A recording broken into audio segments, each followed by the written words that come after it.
Now, let's reorganize the stage here a bit and welcome up 3 sailors. They've been sailing around the world, they've been meeting people, they've been talking to people about this issue, and we are now going to hear what they have heard and how they have raised awareness. Welcome up on stage, Dee Caffari, who's skipper at Volvo Ocean Race sustainability boat Turn the Tide on Plastics. Welcome, Dee. Martin Strömberg, he's crew on the same boat, and he's also a Gothenburg stopover ambassador. Welcome. And Charlie Enright, who's skipper at Vestas 11th Hour Racing. Welcome. Thank you. Now, guys, you're sailors. You just helped me to take this table to the front. Could you, please? Yeah. Good. I know you're a lot better at this than I am. We just place it here, and we can stand here. That's fine. Thank you very much. So, welcome to Gothenburg, all of you.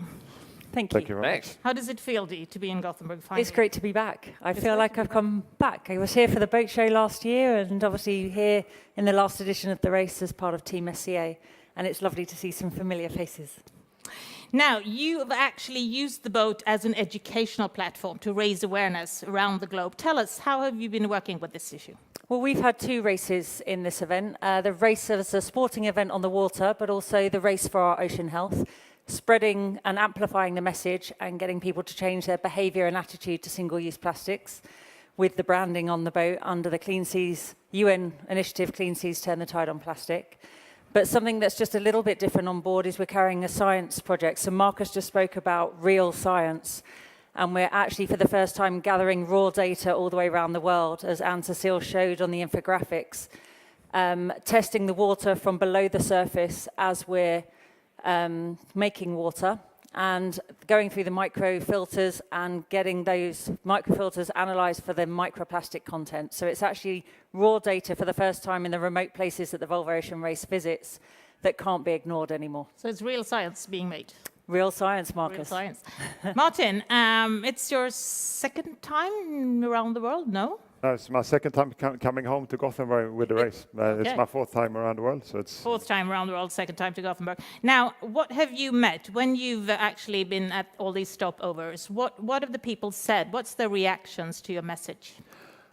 I think it's been very positive. I think it's been amazing to meet so many people that actually care and feel that we can do something about this. And just here listening to everything today, it's fantastic. Do they have questions for you when you can come to the ports? Yeah, for sure. Yeah, what questions? No, asking what they can do to help and help the problem. Charlie, I think you won the Gothenburg import race yesterday, right? We did, yeah. Yeah, well, a round of applause for that. So now Anne-Cecile was talking about footprints of the race. What would you say is your biggest sustainability legacy for this race? Well, our biggest legacy is probably our legacy project. We do a partnership with a local NGO at every single stopover we go to, a $10,000 USD grant to individual organizations that resonate with our cause.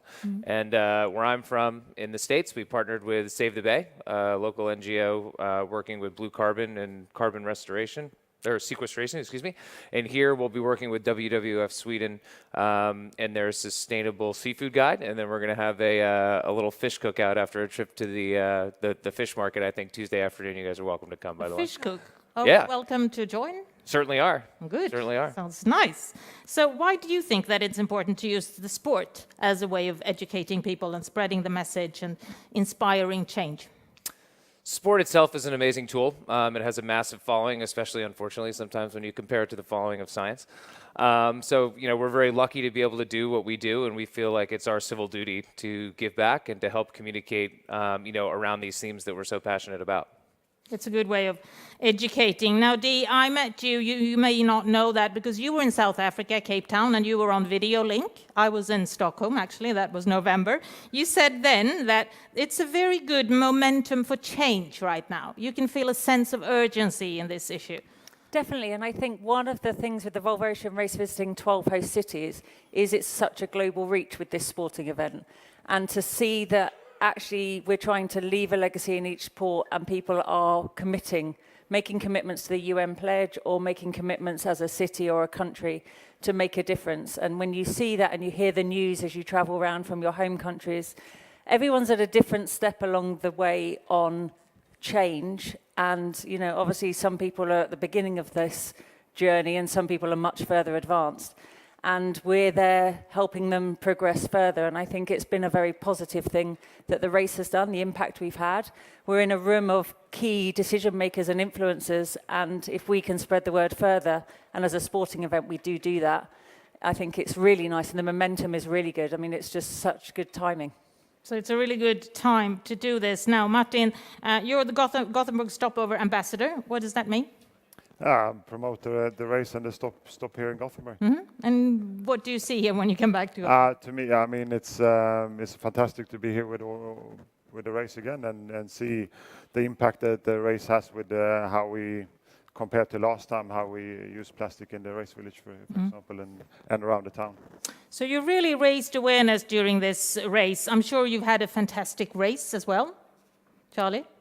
It's been an up and down race, certainly. Up and down. Yep, for our team, to say the least. But you know, that's on the competitive side of things. But you know, one of the other goals that we set out to accomplish at the beginning of this was to be the most sustainable team in the race, and that's something we still feel like we can accomplish. And it's not quantified to date, as the race is not concluded. But you know, we have a lot of work to do once this thing wraps up in July, and that's something that we're certainly proud of and think that we have accomplished over the course of the last 9 months. So. It's the most sustainable boat in the race. That is correct. Dee and Martin, what do you say about that? Well, congratulations. Well, thank Well done. Competition-wise, Dee, for you, how have you done? Oh, it's been a tough race. It's been a long time. We've got, luckily I got Martin on board as the man of experience. We've got a very young crew. We've got 10 nationalities on board our boat. We've got 80% of our crew under 30 having never done this race before. So for us to have got them successfully around the world in one piece and not only completed but been competitive in the process, we're very proud of that, very proud of what they've achieved. And I'm very grateful and a little bit tired. It's been a long way around the world. A little bit tired. But I think we're quite proud of the message we're spreading as well. So I mean, the 2 races we have. So soon you have a couple of weeks of vacation, and then you'll go again. But that's generally the plan, because Yeah, you think, that's oh, I'm really generally the tired plan. and I need a break. And after you've had a few days of that, you're like, when do we do it again? Yeah, one of the sailors said the same thing yesterday night on stage, that you need 1 or 2 weeks of vacation and then you want to go again. Now, finally, what would you give to this audience? Just one simple thing of advice, one simple thing, or maybe not so simple, but one thing that we can all do to help pushing this issue. What do you say, Charlie? You know, it's interesting, and I come back to, you know, we're in the process of calculating our own carbon footprint as a team, and something that we do as professional sailors is we sail around the world a lot, and we found that 55% of our overall team carbon footprint has come from air travel, and there's an online calculator where you can basically find out what your carbon footprint is in association with air travel, and you as an individual have the ability to offset that, and that's something that our team is doing through the Seagrass Grows Foundation, and whether it's planting a tree or whether it's planting mangroves or salt marshes, you know, that's something that, you know, we worked with an organization, Save the Bay in Rhode Island, and we're going to continue to do. But, I mean, if you can go online and figure it out yourself, you can certainly be part of the solution. So even sailors have big air trip footprints. Yeah, certainly. Our short team probably has a bigger one. But unfortunately, given what we've been through in this race, we've spent some time on a plane as well. So that's how it works.